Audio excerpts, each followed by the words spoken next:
शायद मेरे फादर नहीं होते तो मैं जिंदा नहीं होता। उन्हीं के दर मैं यहाँ पे हूँ कि आपसे तो कुछ पूछे तो आप उनको बोलना कि माधवेंद्र राइटर गूगल पे टाइप करने के लिए उनको पता चल जाए कि हम क्या करते हैं। गूगल पे टाइप करनी है माधवेंद्र तो मुझे पता है। Actually you are no name, you are a celebrity, please observe what you right.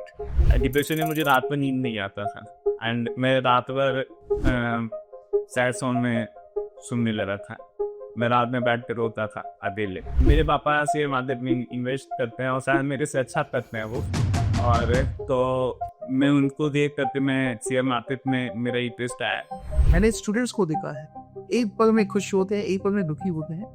तो why does that suicidal thoughts come? क्या ऐसा क्या ट्रिगर पॉइंट आता है? बट स्कूल की एजुकेशन या कॉलेज की एजुकेशन डिसाइड नहीं करती है।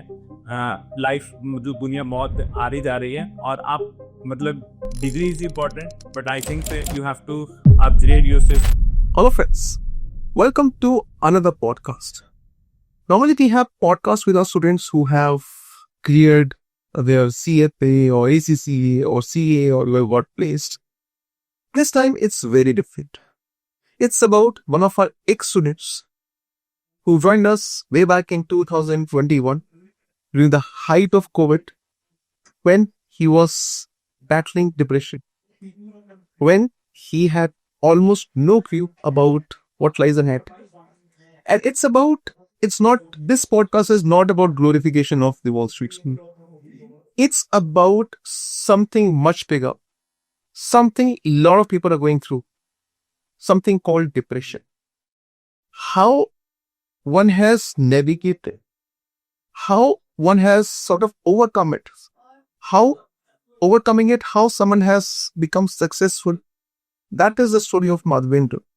So let's hear it from his perspective, because there's so many people, so many stories which just remain inside their head, inside their mind. But how do you overcome? How do you talk about it? I took due permission from Madhvendra to discuss his story so that many people get inspired from this. So this podcast is all about Madhvendra and his battle with depression, his resilience, and his triumph of human spirit.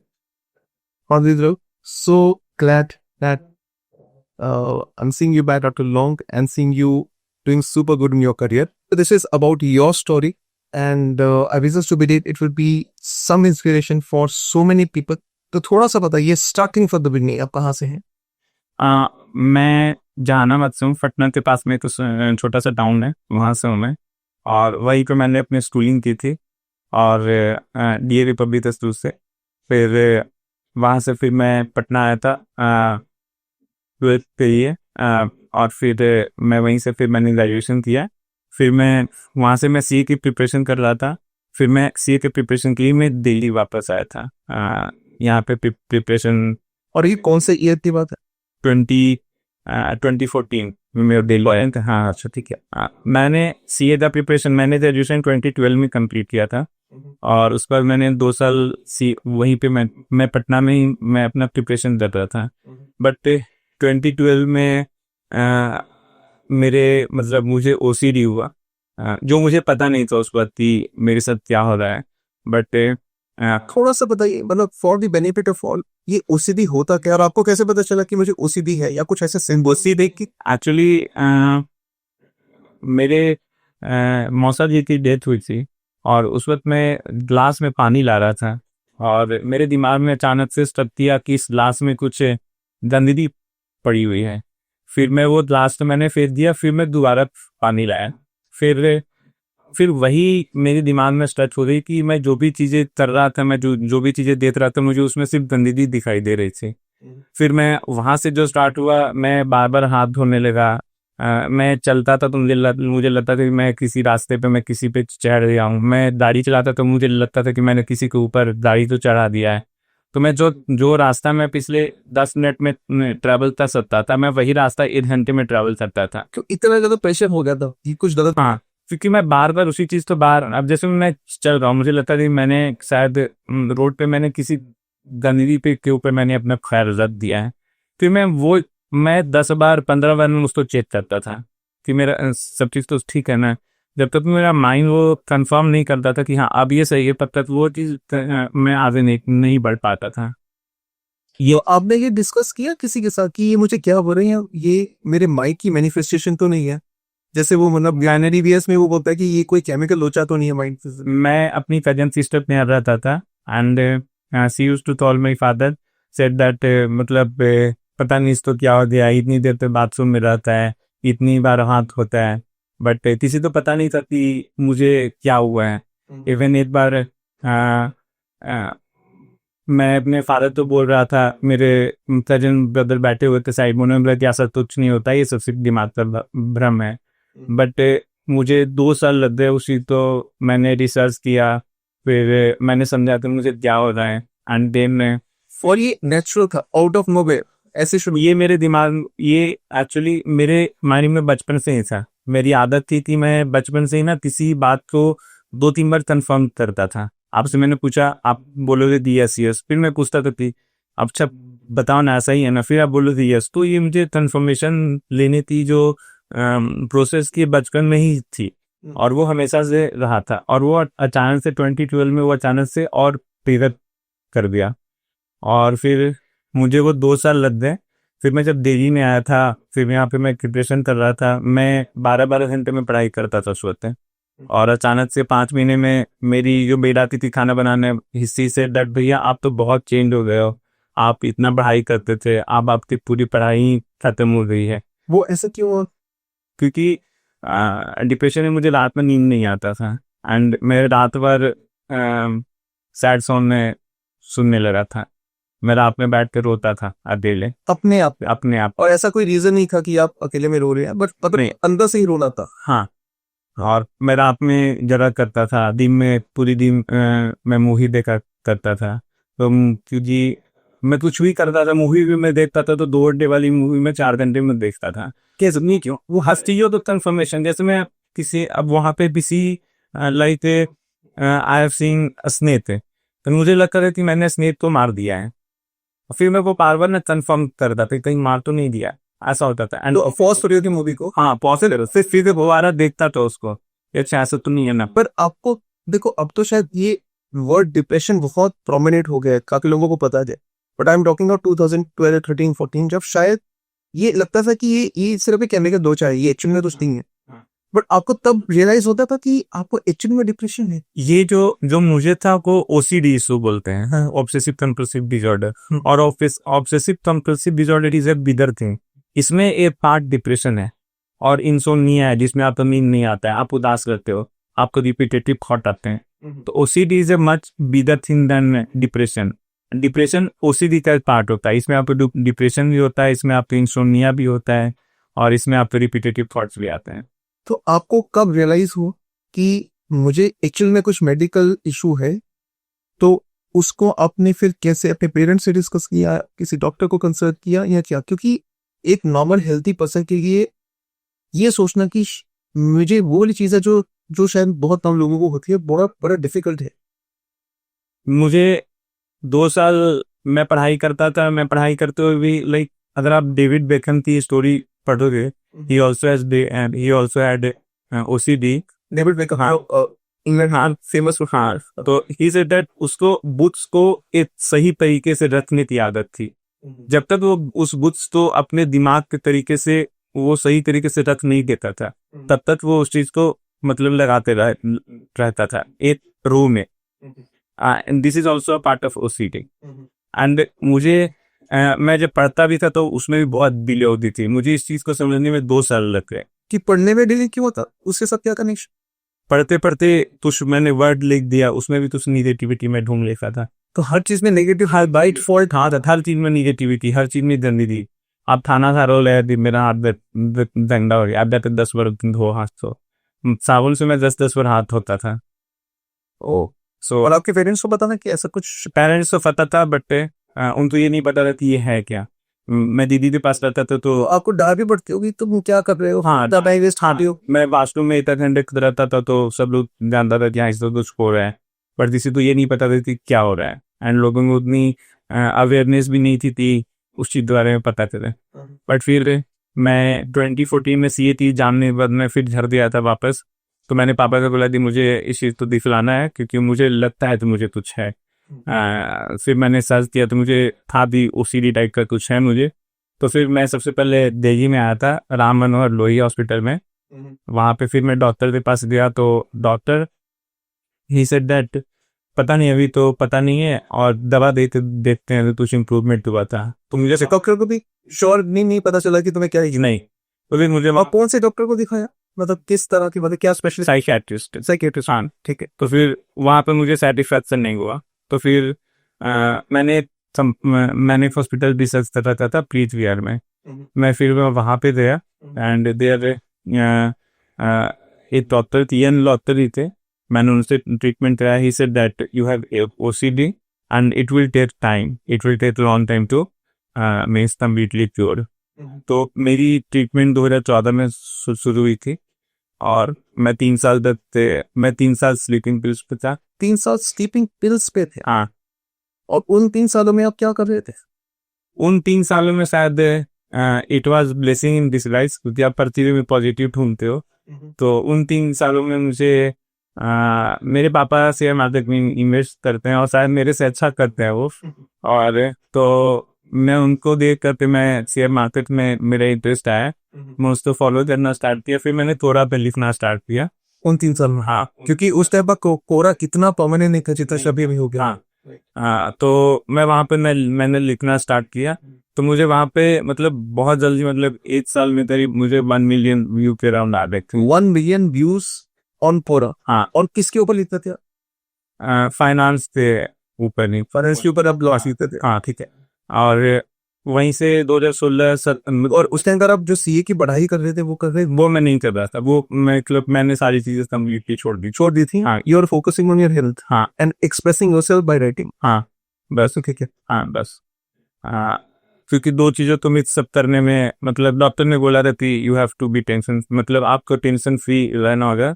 और ये sleeping pills और जो medication चलती थी उससे बहुत ज़्यादा नींद आती थी, और दिन में भी रात में भी। और मेरी ज़्यादा टफ मेडिसिन की ज़्यादा पावर थी, 150 mg की मेडिसिन चलती थी, तो उसमें बहुत ज़्यादा नींद आती थी मुझे। अच्छा। हाँ, पर उसके कुछ साइड इफेक्ट्स भी थे? साइड इफेक्ट्स, मेरे बाल खत्म हो गए उसी चक्कर में। और मेरी वेट 80 से 100 पहुंच गया था, मतलब पिछले वो 3-4 साल में। फिर मेरे में बहुत were you able to reconcile to the fact कि मेरे अंदर ये प्रॉब्लम है, कि मेडिकल इशू है जिसको मुझे रेक्टिफाई करना है? हाँ। और आपको डॉक्टर के ऊपर कॉन्फिडेंस था कि जो मुझे वो बता रहे हैं वो सही है और उससे मुझे कुछ बेटर बेनिफिट हो रहा है? एक्चुअली लोग ना 10 डॉक्टर चेंज करते हैं। मेरी आदत है, मेरे तो सेटिस्फैक्शन हो गया कि नहीं ये डॉक्टर मेरे लिए सही है, तो फिर मैं उसको मैं चेंज नहीं करूंगा। जिस हॉस्पिटल में मैं गया था वहाँ पे दो डॉक्टर थे। One was senior most 60-65 years थे and one was younger maybe 35-36 से, एंड आई चूज हिम 35-36 से बिकॉज सामने वाले ने रिकमेंड किया कि आप उनके पास जाओ। एंड ही मतलब patiently listen to me and वो हमारे साइड पे थे। उन्होंने समझा मेरी बातों को, मतलब 1 घंटे तक मुझे टाइम दिया और फिर उन्होंने मुझे बताया कि मुझे क्या है। And I got fully satisfied with नहीं, he is the right doctor. ठीक है, 1 साल पहले मुझे 2 साल लग जाए, बट मुझे ट्रीटमेंट इन्हीं से कराना है। And he was very responsive. मेरे तो 2 बार सुसाइडल थॉट्स भी आए थे एंड मैंने उनके पास कॉल किया, उन्होंने तुरंत कॉल पिक किया। फिर उन्होंने मुझे अपने पास बुला के तुम आ जाओ मेरे पास। फिर उन्होंने मुझे कुछ दवाइयाँ चेंज की, समझाया, फिर वो मुझे दे दे। सुसाइडल थॉट्स क्यों आ रहे थे कि मैं लाइफ में कुछ कर नहीं पा रहा हूँ, या क्या क्या रीजन से कि मुझे सुसाइडल थॉट्स आ रहे हैं? ये क्यों इंपॉर्टेंट है? क्योंकि देखो, मैं in the last 15-16 years specially मैंने देखा कि पिछले 4-5 सालों में, और 15-16 ईयर्स ऑफ ट्रेनिंग, पिछले 4-5 सालों में ये वाला जो कंसर्न है डिप्रेशन, मेंटल हेल्थ कि बहुत ज्यादा बढ़ गया है। कितने सारे स्टूडेंट्स आते हैं, वो ये बोलते हैं कि सर हमें ये बड़ा इशू है। लाइक, तो ये इंपॉर्टेंट है आपसे समझना, because you have been through it. क्योंकि आप many people will be able to connect with the story कि यार they are not alone, there are so many people। जैसे विराट कोहली ने पब्लिकली एक्नॉलेज किया है कि he has battled depression। Gemini Rodrigues ने जब सेमीफाइनल मैच में ऑस्ट्रेलिया को हराया था, उसने एक्नॉलेज किया था that I was going through depression। भाई, तो ये एक सीरियस मेडिकल इशू है। मैंने स्टूडेंट्स को देखा है, एक पल में खुश होते हैं, एक पल में दुखी होते हैं। तो why does that suicidal thoughts come? क्या ट्रिगर पॉइंट आता है उस? सुसाइडल थॉट्स बेसिकली हमें लगता है कि हम कुछ कर नहीं रहे हैं लाइफ में, हमसे आगे न हमारा दोस्त जा रहा है, हम दोस्त को आगे सक्सीड होते हुए देखते हैं, और फिर मैं रोता था रात में दिन में, तो उस चीज से लगता है यार कि अब ये चीज ठीक नहीं हो रहा है। तो आपके पेरेंट्स को पता था कि आपके पास ऐसे सुसाइडल थॉट्स और टेंडेंसीज नहीं? पेरेंट्स को पता ना, पापा को मैं बताता था चीजें, क्योंकि मैं पापा से अपने बहुत क्लोज हूँ, और मैं उनका क्या रिस्पॉन्स होता था? वो हमेशा बात करते थे और मुझे समझाने की कोशिश करते थे। पर वो आप अलग से रहते थे? हाँ, मैं दिल्ली में, मतलब मेरे साथ कोई था नहीं यहाँ पे समझाने वाले या मुझे उस चीज को हैंडल करने वाला। उन्होंने बोला नहीं कि तो मैं तुम्हारे साथ आके रहता हूँ या तो मेरे पास आके वापस रहूँ? चलो अगर कहते तो वो पॉसिबल नहीं था, और फिर मुझे भी वहां जाना पॉसिबल नहीं था, क्योंकि डॉक्टर यहाँ पे हर सप्ताह मुझे बुलाते थे, 7 डे 15 डेज पे बुलाते थे मुझे, तो वो भी मेरे लिए पॉसिबल नहीं था। तो अपार्ट फ्रॉम डॉक्टर मीटिंग आप क्या करते थे? सोया रहता था, दवा खाते, मूवी देखता था। मेरी मतलब 3-4 साल यही रूटीन थी। फिर जब मैं थोड़ा सोए रहते थे, मूवी देख के रहते थे, खाना खाया पर फर्स्ट एसेट दैट थिंग। तो इस तो बहुत, और in the prime of your youth, I am talking of when you must be 25-26 years of. 24 ये तो बहुत डिफिकल्ट फेज हो लाइफ का। बहुत ज्यादा। मैं पापा से बस कितनी बार फोन करके रोता था कि मेरे फ्रेंड्स यहाँ पहुंच गए, हमारे मतलब ऐसे हो गए, बट वो हमेशा से, मतलब मैं अभी अलाइव हूँ तो उसमें क्रेडिट मेरे फादर को भी जाता है। शायद अगर वो मुझे ट्रीटमेंट नहीं कराते, वो दूसरे की तरह डाल देते। मेरी फैमिली में अभी भी किसी को नहीं लगता है मुझे कुछ था, कि मैंने अपना 7 साल मेरा वो मैंने कुछ नहीं किया, बट फादर को अभी भी मतलब वो बोलते हैं कि नहीं मुझे कुछ था, अगर वो नहीं करते तो शायद मेरा कभी ट्रीटमेंट भी नहीं होता। तो उनकी तरफ से सपोर्ट था? वो हर मत तुम्हें कुछ पैसे भेजते थे कि भाई तुम ठीक हो जाओ, मेरे लिए तुम हो, वो इम्पोर्टेंट है, हाँ। तुम क्या कर रहे हो वो इतना इम्पोर्टेंट नहीं। हाँ, यही था ना? हाँ यही था। ओके। फिर मैंने 2017 में, फिर मैंने कुछ ठीक हुआ तो मैंने सीए आर्टिकलशिप ज्वाइन किया 2017 में? तब तक आप एकदम ठीक हो चुके थे? हाँ। मतलब वो आपको ओसीडी का जो इशू था? ठीक नहीं, मतलब मेरी मेडिकेशन थी थी मैं काम करने लायक हो गया था। अच्छा, बट कि नॉर्मली जैसे हम योगा वगैरह करें या फिजिकल ओसी करे ये उससे नहीं की? नहीं, OCD yoga can cure depression, आप रनिंग करोगे तो उससे वो चीज ठीक हो जाएगी, but OCD you can't cure it with yoga and anything. ठीक है, और and please understand, I am talking from a live perspective, क्योंकि मेरे लिए मुझे इतना ग्रैनुलर डिटेल में नहीं पता, और मैं जानना चाहता हूँ, and I want everybody to know what it is and what it takes to cure it. OCD में मतलब जो मैंने पढ़ा था या फिर जो मैं जानता हूँ, ओसीडी सिर्फ मेडिटेशन से ठीक हो सकती है, क्योंकि मुझे डॉक्टर ने बताया कि there is a chemical in my mind, इसकी डेफिसिट ओसीडी होती है, और जो हम मेडिटेशन देते हैं तो वो उसी केमिकल को वापस लाई जाता है, उससे ओसीडी होता है, और वो केमिकल आता है तो फिर वो ओसीडी खत्म हो जाता है। अब वो ओसीडी कितना कॉम्प्लेक्स है, कितना ज्यादा उस पर आपका लंबा मेडिटेशन चलता है। किसी का तब में स्टार्टिंग हो रहा है तो वो तुरंत ठीक हो जाता है, किसी का बहुत ज्यादा हो गया, मेरे केस में बहुत ज्यादा हो गया, मुझे एंजाइटी सारी चीजें थी, तो मुझे 7 साल मेरी मेडिटेशन चली। 7 ईयर से 2014 जून जुलाई अगस्त तो 2020 अगस्त तक में चली थी, जब अगस्त में 100% मुझे रिलीज कर दिया था डॉक्टर ने। अगस्त ऑफ 2020? कोविड में, जब मैं 30 साल का था। और 30 तो उन सालों में एक तो आपकी खुद की रेजिलियंस कि मुझे इम्प्रूव करने, बेटर होंगे, दूसरा एक अननोन बैटल आपके फादर साहब में, आपकी फैमिली ने फाइट किया, क्योंकि वो वहां पे बिहार पूछते होंगे कि क्या कर रहा है आपका लड़का, कि उसने वो क्या करता है दिल्ली में, कितना कमाता है, इतनी साल उम्र हो गई है, शादी नहीं हुई है, तो क्या वो आप तक वो बात लेकर आते थे कि माधवेंद्र कि एकदम परे रखा हुआ दो तुम्हें उनसे, ताकि तुम उससे डिस्ट्रैक्ट ना हो? एक्चुअली मेरे लिए एक बड़ी हेल्पफुल चीज है साबिक सुनना, कि आजकल के लोग बहुत ज्यादा इस चीजों पे फोकस करते हैं कि सामने वाला क्या बोल रहा है। अभी मेरे अंकल ये बोल रहे हैं, मेरी आंटी वो बोल रही हैं, और मुझे बचपन से ही नेगेटिव सीधे मेरे बारे में सुनने दिया जाता है, मेरे फादर को भी।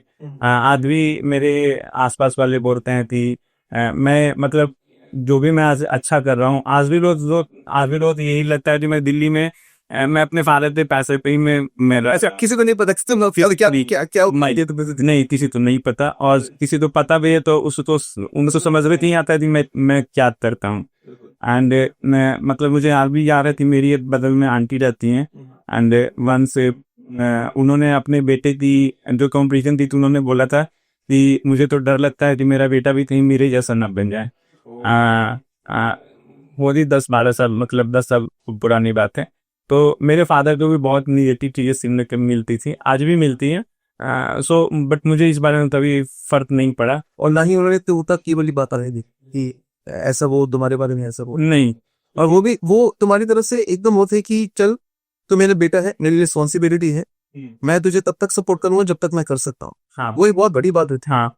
एंड इनफैक्ट जब मैं 2020 में जब मैंने वापस स्टार्ट की सीए की पढ़ाई, तो मैंने फादर को बस एक बार फ़ोन करके बोला कि मुझे नहीं करना, बोला कि ठीक है छोड़ दो। एक बार उन्होंने कुछ नहीं बोला कि नहीं तुम करो, ये करो। सो वो हमेशा मेरे साथ थे कि तुम जब तक ठीक होना है तुम तब तक ठीक हो जाओ, कोई प्रेशर नहीं है कि तुम तो कुछ करना है नहीं हो। है। अब वो हर महीने तुम्हें पैसे भेजते हाँ, हर महीने पैसे भी देते हो भैया। हैं। It's also to do with not to do with parenthood. And if you are my child, then you are my child for the rest of my life. You are my responsibility. हाँ, but मैं उससे मैं बहुतों को मेरी बहुत लोगों से बात भी होती है, मैंने थोड़ा अपने डिटेल्स दे देता है। बट प्रॉब्लम ये थी इंडिया में ना 99.99% लोग किसी को समझते ही नहीं थी डिप्रेशन भी कोई चीज है। उनको लगता है कि मतलब ये कुछ नहीं है, सिर्फ दिमाग का खेल है। एंड 100 में से एक ही ऐसे पेरेंट होते हैं जो इस चीज में सही में सामने वाले तो इस चीज पे मतलब फोकस करते थे, नहीं इसको तो शायद चलो हम डॉक्टर के पास ले चलते हैं। और ये कि बहुत जरूरी है कि लोग मतलब इस चीज को सीरियसली लेके उसको डॉक्टर के पास ले जाएं, क्योंकि मैं बहुतों के असर देखा, मतलब मैंने 10 में से 10 मैंने अगर 10 बात किया हो तो 9 लोग ऐसे हैं ना जिसको ये पता होते हुए भी कि मुझे डिप्रेशन है, वो अपने पेरेंट्स उस पर बिलीव नहीं करते हैं और वो डॉक्टर के पास भी नहीं जाता है। Super. This is a lot of lesson and learning for the parents कि this is depression is for real. Depression is for real. और आपको तो OCD था, हाँ, right? तो this needs treatment. हाँ, And it's okay to acknowledge it and find a solution. हाँ। जैसे जैसे फीवर होता है वैसे डिप्रेशन है, जैसे मतलब खांसी होती है वैसे डिप्रेशन है। तो this is also a disease and it can be cured easily, बस आप तो थोड़ी पेशेंस रखनी होती। बहुत बढ़िया, और आप जितनी जल्दी निकाल लेंगे आप उतनी जल्दी ठीक हो जाएंगे। बहुत अच्छा है। तो 2021 में आई रिमेम्बर आप हमारे financial modelling and valuation the workshop पे आ रहे थे, बिकॉज उस टाइम पर आप सिर्फ ब्लैक बेल्ट थे और 10 साल अपनी जवानी की आप मैंने कुछ नहीं किया। साइफन ऑफ हुए हुए, ठीक है। 8 साल मेरे और कोविड बताया था और वो ऑनलाइन सेशन से बोल ऑनलाइन सेशंस थे। लेकिन तब आपने जब अपना इंट्रोडक्शन दिया था तब मैंने आपकी कुछ रीडिंग्स देखी थी, आपके लिखने का स्टाइल देखा जो बहुत एक्सप्रेसिव था। मैंने आपको तभी एक्नॉलेज किया था कि आपके अंदर कुछ है बात, ठीक है। और उसके बाद की जर्नी बनाए, फिर मैं वहाँ से आपके थ्रू प्लेसमेंट हुई। फिर मुझे 2020 नवंबर में मेरी प्लेसमेंट हुई थी दलोपा में। सो आई डू दैट जॉब। फिर वहाँ पे मैंने 1 साल काम किया, दिसंबर 2021 तक। फिर मैं वहाँ के बाद फिर मैं दूसरी कंपनी में गया एसेट टीओडी में। फिर वहाँ पे मैंने करीब 1 साल 3 महीने काम किया, 15 मंथ्स। फिर उसके बाद बट मैं बीच में मैं मतलब मेरे लिए एक अच्छी चीज ये हुई थी, मैंने डिग्री पे फोकस नहीं किया बट मैंने अपने सोशल मीडिया पे फोकस किया। तो मुझे पता था कि अगर मुझे बिना डिग्री के आगे नहीं चलना है तो I have to build something. तो मैं मतलब तो पाली तो मेरे लिए मेरी disease it was bad but it was blessing in disguise, क्योंकि मुझे वहां से मुझे सीखने को मिला। और सबसे बड़ी बात है कि मुझे फाइट करने की वो मिली और मुझे बिलीव था कि there is a light at the end of the tunnel और मैं यहाँ से निकल जाऊंगा। तो इससे वो नेगेटिव जो थॉट्स थे जो ओसीडी के टाइप पर थे, post your medication you were absolutely fine. I was absolutely fine and I am absolutely super. हाँ, तो बस वो एक फेस था सही पर जो निकल गया बट मुझे बहुत चीजें सिखाते थे। वो बुरा था बट उससे ज्यादा चीजें मुझे बहुत सिखाते। मेरे दोस्त बोलते हैं कि मुझे तो 2 महीने डिप्रेशन था, मुझे वो चीज मैं सह नहीं पाया। तुम 6 साल ऐसे निकाल ले तो तुम दुनिया में कुछ भी चीज तुम फेस कर सकते हो और वो चीज है। मतलब I can handle anything in my life. मुझे इसलिए मतलब I would want to add, क्योंकि हम बीच में मिलते थे जब आपकी जॉब कर रही थी, और आप एकदम स्ट्रेट फॉरवर्ड पर्सन है। शायद जिंदगी ने आपको एकदम स्ट्रेट फॉरवर्ड बना दिया है, राइट? आप नो होल्ड्स बार रखते हैं। नोस तो मुझे बोला, मैंने आपको बोला था कि आप सिर्फ कॉर्पोरेट के लिए नहीं बने, बिकॉज अगर आपके मैनेजर गलत करे तो आपसे वो गलत बर्दाश्त नहीं होगा, आप स्ट्रेट फॉरवर्ड बोल देंगे। तो इसलिए आपकी जॉब्स भी चेंज हुई थी, राइट? और मुझे ये भी पता था कि कहीं ना कहीं पर आप एक्सप्रेस बहुत अच्छा करते हैं, right? Then you started writing, और उसके बाद का जर्नी तो किस तरह? मेरा शुरू से ही था कि चाहे मैं जॉब में जब मैं कहीं भी जाऊँ, मुझे लाइफ मुझे अपने तरीके से जीनी है। बहुत बढ़िया। और जब मैं दलूपा में ज्वाइन किया था, इनफैक्ट विद इन 2 वीक्स से मेरी वहां से जो टीम लीडर थी, मेरी उससे लड़ाई हुई थी क्योंकि मुझे घर नहीं जाने दे रहा था। And I told him that तेरे को जो करना तू कर लेना, मैं घर जा रहा हूँ। एंड मेरे भाई ये थे तजम, ही यूज्ड टू से ये सब होते रहता है। मैं ये सब नहीं होते रहता। अगर मैं उसको एक दिन में अपने माथे पे चढ़ा लिया तो फिर दूसरे दिन आते और वो फिर ये तरह है। फिर वो उस दिन बाद में पूरे ऑफिस में फेमस हो गया कि फेमस या इनफेमस? हाँ, फेमस हो गया क्योंकि उस बंदे से हक ही परेशान था। और फिर मैंने अपना आवाज उठाया तो फिर पूरे ऑफिस में फिर मेरे से उस दिन के बाद किसी ने तेज आवाज में बात हो रही है। फिर उसके बाद मैं दूसरी जॉब में गया, फिर वहां भी कुछ ऐसी ही प्रॉब्लम हुई, बट फिर वहां पे मैंने 15 मंथ्स के बाद छोड़ा। फिर तीसरी जॉब में मैं गया तो वहां पे तो और 6 महीने में मुझे छोड़ना पड़ा। अच्छा, पॉलिसी ऑफिस पॉलिटिक्स। हाँ, और ये वही हाउस बहुत नॉनसेंस बस है। हाँ, नो गुड बा। नो वर्ड्स पर, बिकॉज मैं जो सामने वाले फाउंडर इम्प्लीमेंट कर रहे थे वो मुझे एक्सेप्ट नहीं था, तो मैंने वो चीज नहीं किया। तो he put me on PIP, so I resigned. PIP for the benefit for जिस पर कॉमन इम्प्रूवमेंट प्लान। हाँ, एंड मैंने बिना सोचे PIP आया तो मैंने बोला कि मैं रिजाइन करता हूँ। फिर मैं वहां से तीसरी कंपनी में गया, फिर वहां भी तीसरी कंपनी में गया, फिर वहां भी फिर मुझे वो चीज छोड़ना पड़ा। तो उस टाइम पर आपके पापा ने बोला, यार तू क्या कर रहा है मेरी जिंदगी में, तो अच्छा मजा ठीक हुआ है अब तो फिर से जाके पंगे पुंगे ले रहा है, ऐसे नहीं रहा मेरे? एक्चुअली मेरे फादर को पता है कि मैं वो चीज कभी नहीं करता हूँ जो मुझे अच्छा नहीं लगता।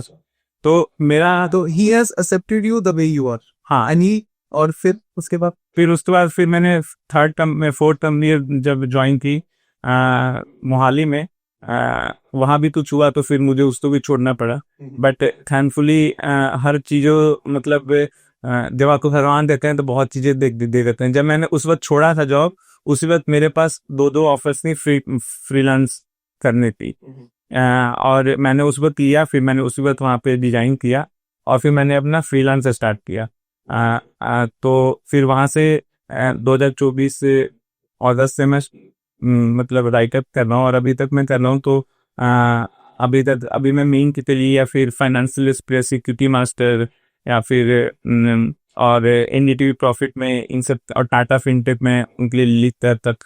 और अभी के लिए मैं इन चारों के लिए मैं मतलब फाइनेंशियल आर्टिकल से स्टॉक राइट इसकी, हाँ, आई एक्सप्रेस है। बहुत बढ़िया। And you are on your, हाँ, I am on my own. अच्छा, तो जैसे कमिंग ऑफ AI, ChatGPT के बाद, या इतने सारे ओपन सोर्स प्लेटफॉर्म्स हैं, क्या आपको लगता है कि कहीं ना कहीं पर जो job as a job writer है, या जिसमें आप खुद को एक्सप्रेस करते हैं, these things will be taken over by AI? Sir बोलूं तो मेरे से ये किसी और ने पूछा था, बट मेरा ये मानना है कि हम 10 साल पहले बोलते थे कि रोबोटिक्स आ रहा है और ये बहुत जॉब लेके जाएगा। आज तो रोबोटिक्स ने जॉब लेके नहीं गया है। हाँ, शॉर्ट टर्म में थोड़ी डिस्टर्बेंस होती हैं, बट लॉन्ग टर्म में हर टेक्नोलॉजी जब अपग्रेड होती है तो वो नई जॉब देते जाते हैं।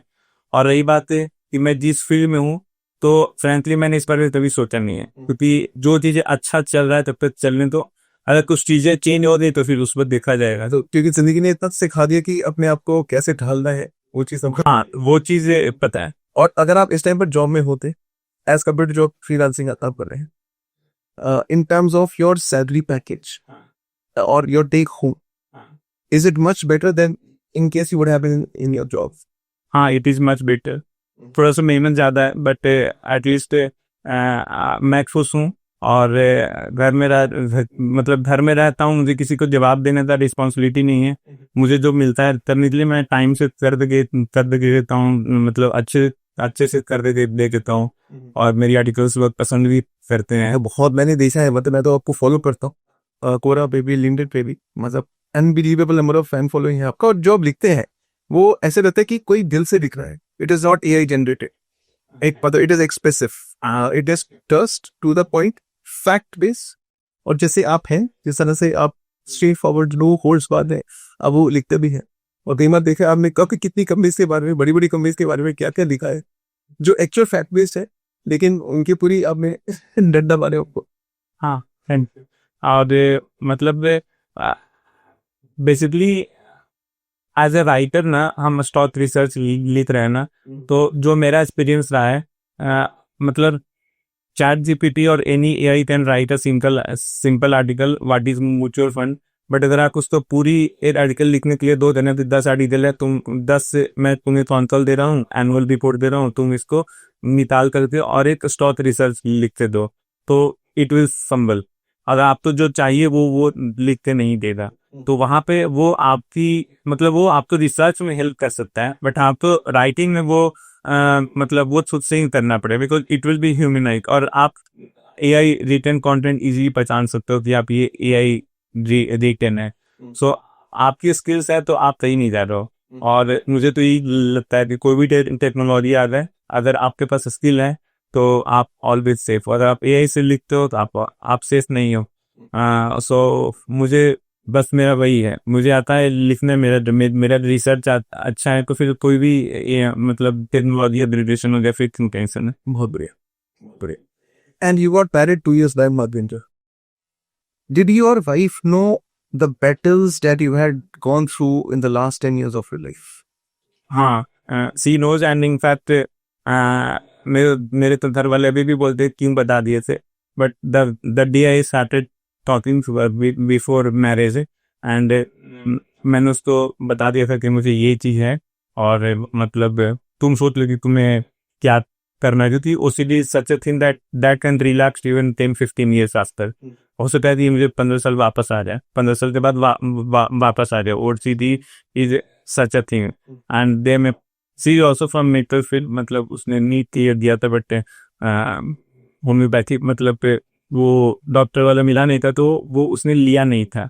तो she understand this thing, so she accepted that. हाँ, बट हाँ, वो सब जानती है. और मे बी 2023 के बाद उसका बहुत सपोर्ट भी मिला, और फादर का भी सपोर्ट मिला है बहुत, और उन्हीं के तरफ मैं यहाँ हूँ. और भगवान ऑब्वियसली मैं उन्होंने मुझे रास्ता दिखाया था, जिस तरह से मैं यहाँ पे हूँ आज. बहुत बढ़िया, बहुत बढ़िया. Any piece of advice, Madhvendra, because yours is such a powerful story है. जैसे मैं आपसे बात कर रहा हूँ, मुझे खुद को कितने goosebumps से बोल. Piece of advice to people who are going through depression / OCD or any form sort of negativity. एक तो पीस ऑफ एडवाइस है ना, कि अभी मैं जब घर पे था तो मेरे एक सर आए हुए थे, and he is my school teacher.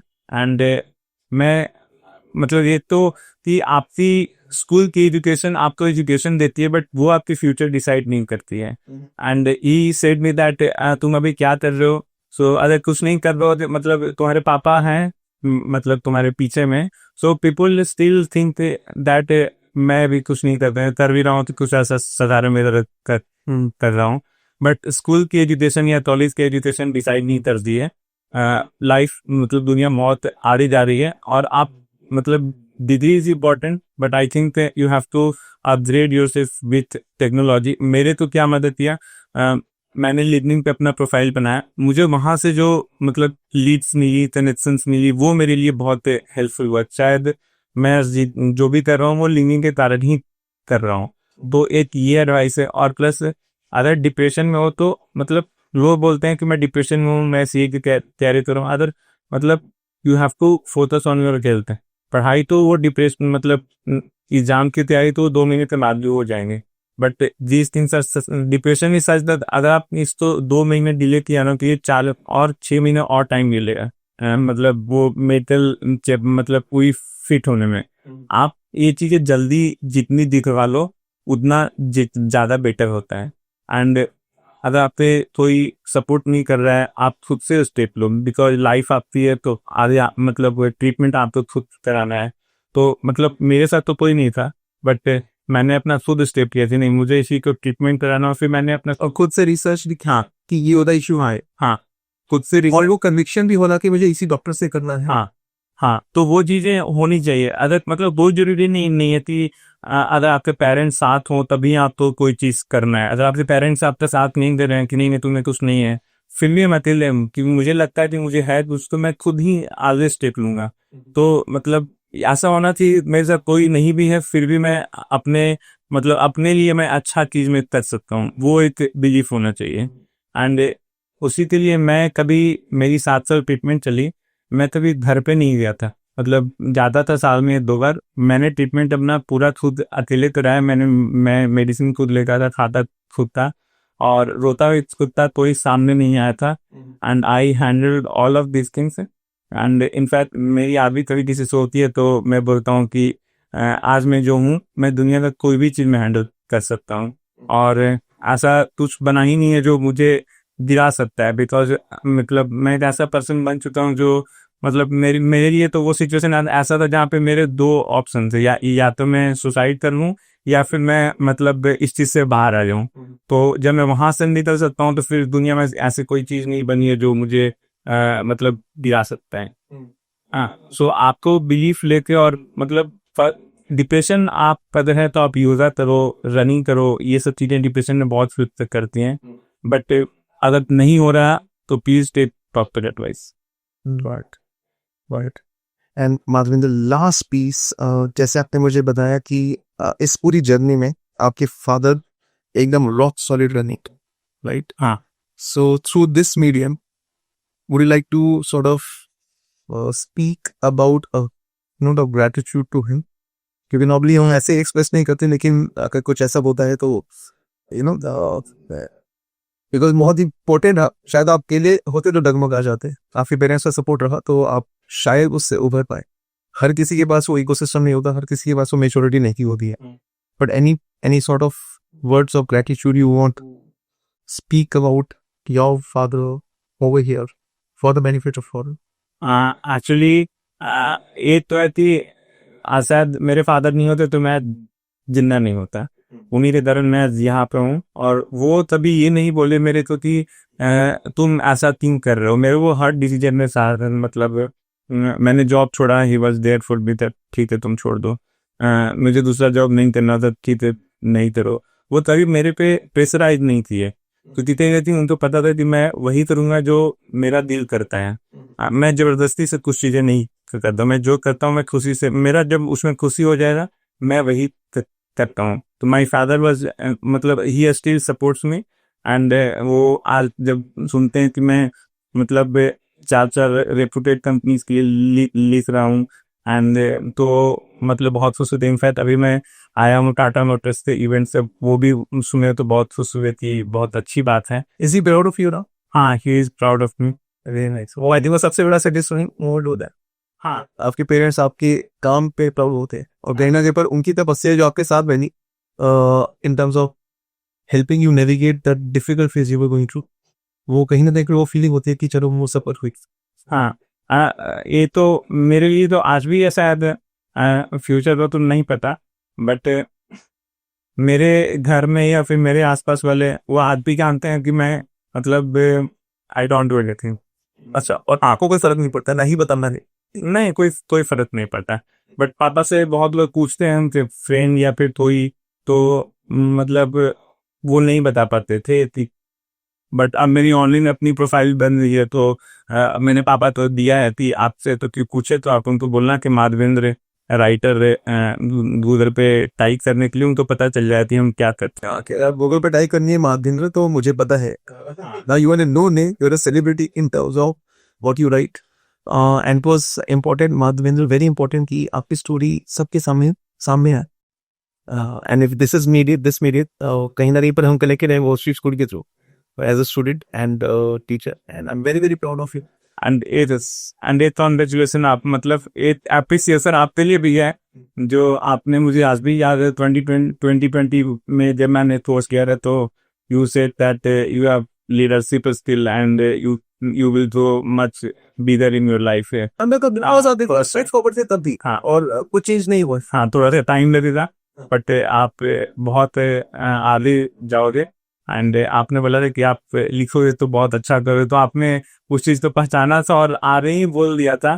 तो और आपसे एक अच्छी कनेक्शन भी बन गई, इसलिए मैं जब भी दिल्ली आता हूँ तो मैं आपसे मिलने आता हूँ। Thank you so much for this. And I keep on, seeing your articles, keep on reading them, and keep on getting proud कि जिस तरह के माधवेंद्र थे बिल्कुल वही हैं और वही कर रहे हैं जिसके लिए वो बने हुए हैं, like expressing yourself and in the movement. Okay, yes, क्योंकि बहुत अच्छा Madhavendra. And this is also a lesson for many of you if you're going through the battles of depression, that you're not alone in that journey. Talk, speak, express. Because once you do that, then it's the universe will help you overcome it. Okay, and Madhvendra, I also would want to share your personal details in this podcast नीचे में. If you want to reach out to Madhvendra directly, he'll be more than happy to share with you, or you can reach out to us. We'll share coordinates of Madhvendra. Madhvendra का LinkedIn ID इस podcast के नीचे में announce it. ठीक है, and do read out Madhavendra, क्योंकि कहीं ना कहीं पर उनकी जो रियल पर्सनैलिटी है, एकदम जिस तरह से बेबाक है, जिस तरह से स्ट्रेट फॉरवर्ड है, वो आपको उनसे बात करने में भी और उनके राइटअप्स पे भी आपको सामने में देंगे. Thank you so much for watching, and Madhvendra, wishing you all the best, and thanks for taking up time and being honest with your with this podcast, talking about your life. Thank you so much sir.